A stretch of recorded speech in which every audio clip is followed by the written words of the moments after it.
Welcome back to the Everyday Stoic. Today I'll be sharing with you the greatest lessons from the Emperor Marcus Aurelius. Lessons such as what is perfection of character, which is perfection of character is this: to live each day as if it were your last, without frenzy, without apathy, without pretense. So there'll be much more lessons like that. I hope you enjoy.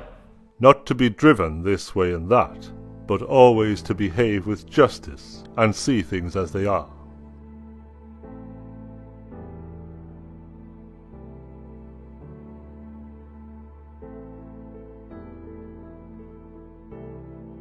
The mind is the ruler of the soul. It should remain unstirred by agitations of the flesh, gentle and violent ones alike, not mingling with them, but fencing itself off and keeping those feelings in their place. When they make their way into your thoughts, through the sympathetic link between mind and body, don't try to resist the sensation. The sensation is natural, but don't let the mind start in with judgments, calling it good or bad.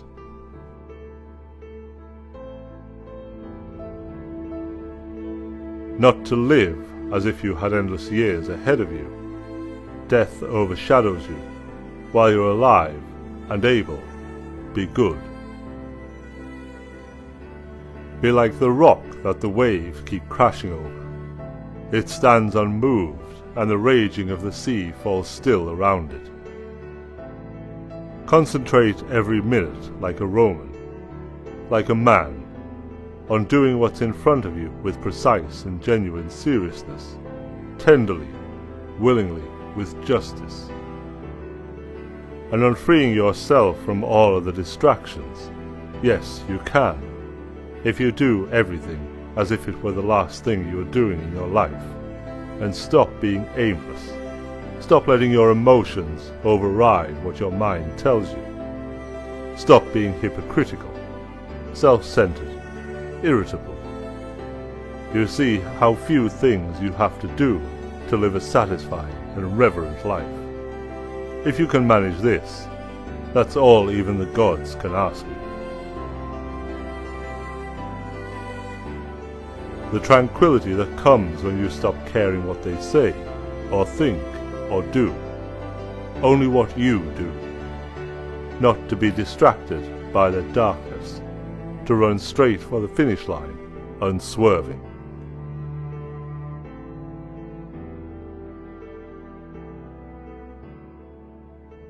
No matter what anyone says or does, my task is to be good. Like gold or emerald or purple repeating to itself. No matter what anyone says or does, my task is to be emerald, my colour undiminished. You've given aid and they've received it, and yet like an idiot you keep holding on for more, to be credited with a good deed, to be repaid in kind. Why? Do external things distract you? Then make time for yourself to learn something worthwhile. Stop letting yourself be pulled in all directions. But make sure you guard against the other kind of confusion. People who labour all their lives, but have no purpose to direct every thought and impulse towards, are wasting their time, even when hard at work. We have various abilities, present in all rational creatures, as in the nature of rationality itself. And this is one of them. Just as nature takes every obstacle, every impediment, and works around it, turns it to its purposes, incorporates it into itself, so too a rational being can turn each setback into raw material and use it to achieve its goal.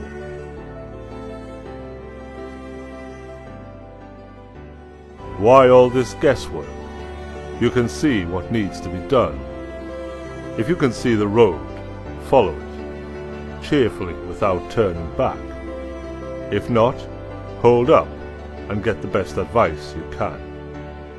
If anything gets in the way, forge on ahead, making good use of what you have on hand, sticking to what seems right.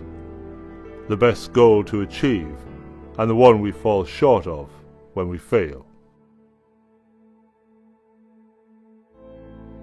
If you don't have a consistent goal in life, you can't live with it in a consistent way. Unhelpful unless you specify a goal. There is no common benchmark for all the things that people think are good, except for a few, the ones that affect us all. So the goal should be a common one, a civic one. If you direct your energies towards that, your actions will be consistent, and so will you. Practice even what seems impossible. The left hand is useless at almost everything for lack of practice, but it guides the reins better than the right, from practice. This is what you deserve. You could be good today, but instead you choose tomorrow. Don't be ashamed to need help.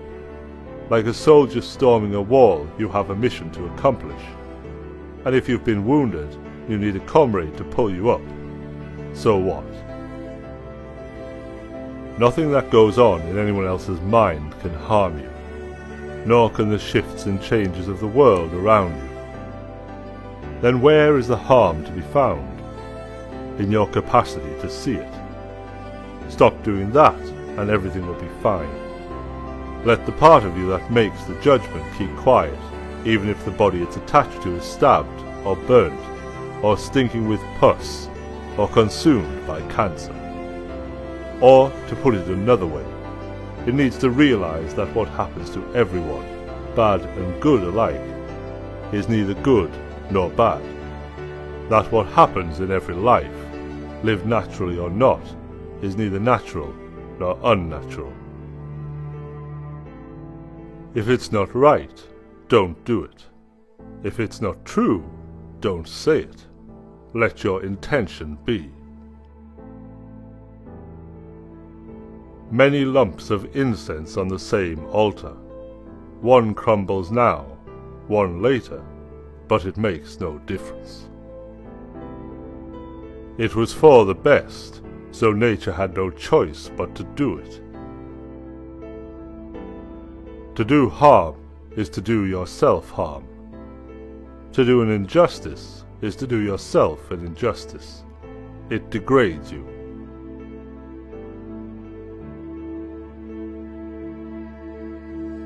Enter their minds, and you'll find the judges you're so afraid of, and how judiciously they judge themselves. How to act. Never under compulsion, out of selfishness, without forethought, with misgivings.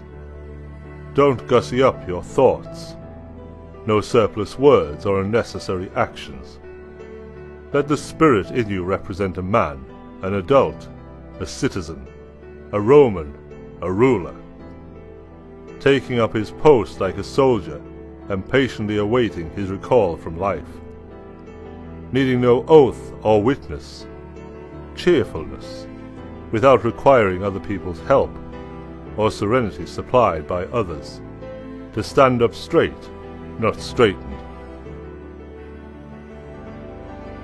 Think of yourself as dead.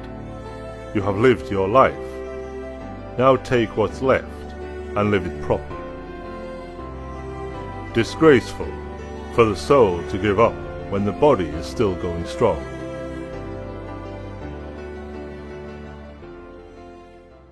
Hopefully you are learning something from Emperor Marcus Aurelius. These quotes were written down in his own journal, kept for himself to help him improve in life. They were never meant to be shared with other people. But one of my favourite quotes, which I'd like to add, is that the art of living is more like wrestling than dancing, in that it stands ready for what comes and is not thrown by the unforeseen. Now let's get back to the rest of the wisdom of Marcus Aurelius. Not to assume it's impossible because you find it hard, but to recognize that if it's humanly possible, you can do it too.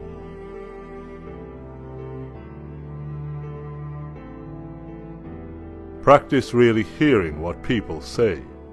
Do your best to get inside their minds. You don't have to turn this into something. It doesn't have to upset you. Things can't shape our decisions by themselves.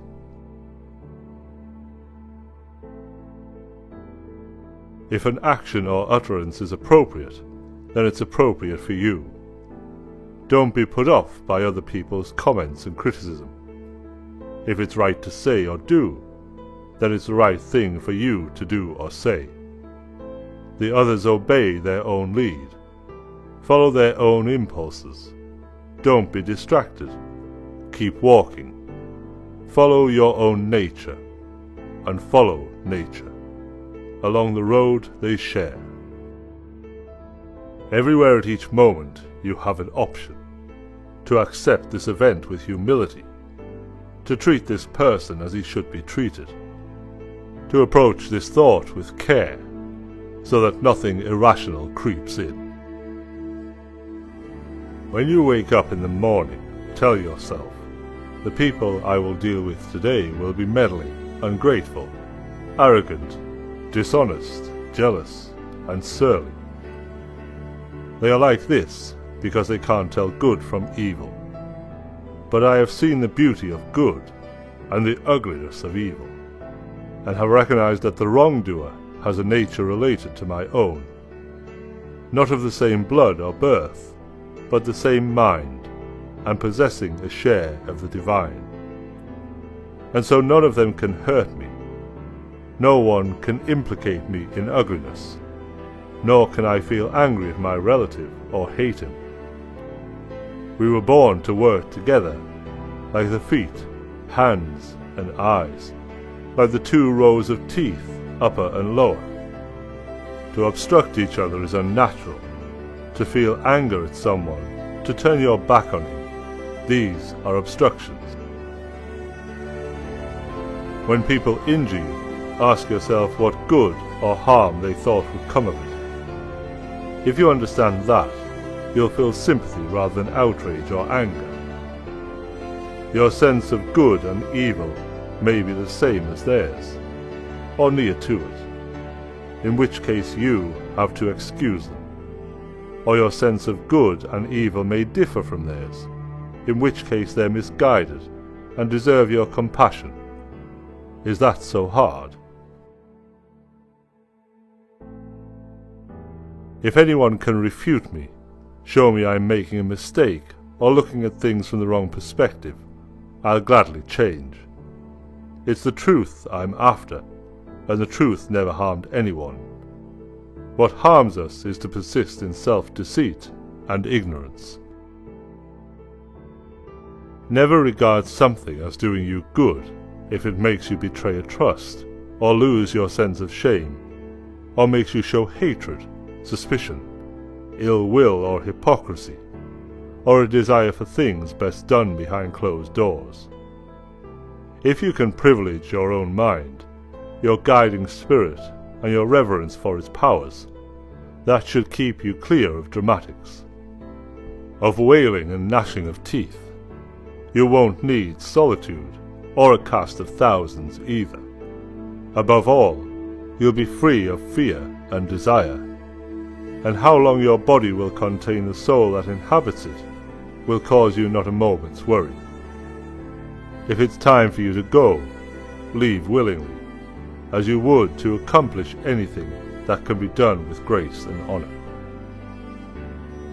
And concentrate on this, your whole life long, for your mind to be in the right state, the state a rational civic mind should be in. If you seek tranquility, do less, or more accurately, do what is essential, what the logos of a social being requires, and in the requisite way, which brings a double satisfaction, to do less, better, because most of all what we say and do is not essential. If you can eliminate it, you'll have more time and more tranquility.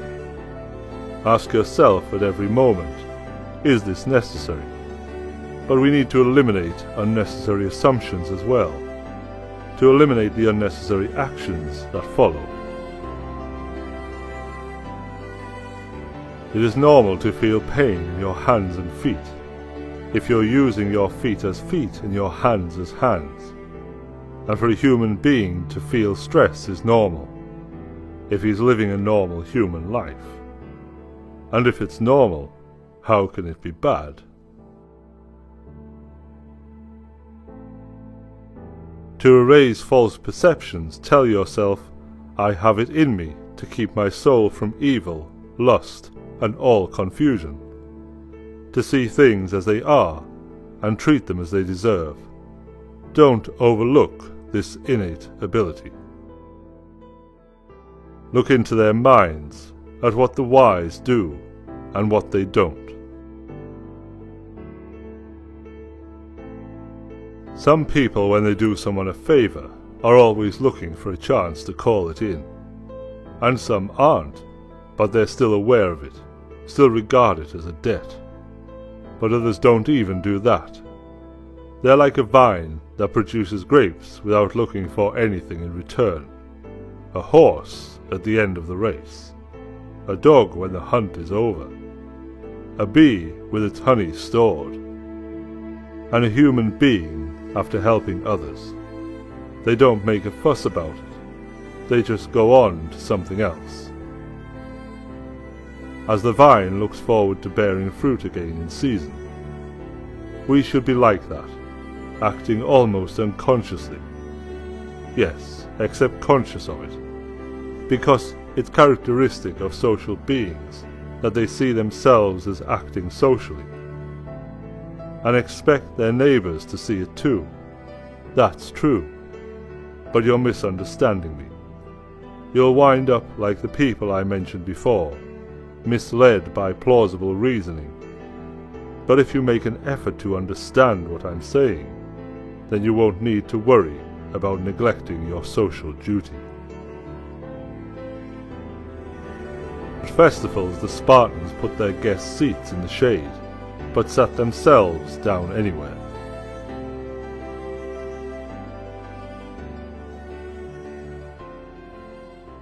All of this wisdom that Marcus Aurelius wrote as he ruled Rome, he's known as the last great emperor of Rome, and this wisdom was solely meant for him. He wrote it down for himself as a guide through life and a guide to become a good person. I've certainly learned a lot from Marcus Aurelius. If everyone always asks me what translation I like, this is the one I get recommended the most, which is Gregory Hayes' translation, if that's in focus. But my favourite is actually the Penguin Classic, and this is the one that has all my notes in. I just really like this one. If you'd like to support the channel, please consider subscribing, becoming a member, or checking out the website where I have Stoic-related merch or the Mp.Monarh calendar. Please check out my Instagram, The Everyday Stoic, where I post regular affirmations that I write. I post regular quotes from historical figures such as Marcus Aurelius, Seneca, Epictetus, Zeno of Citium. Get involved in the conversation that's in the comments. I see a lot of wisdom being shared, a lot of advice and guidance being shared. Thank you for watching. I hope you have a great day.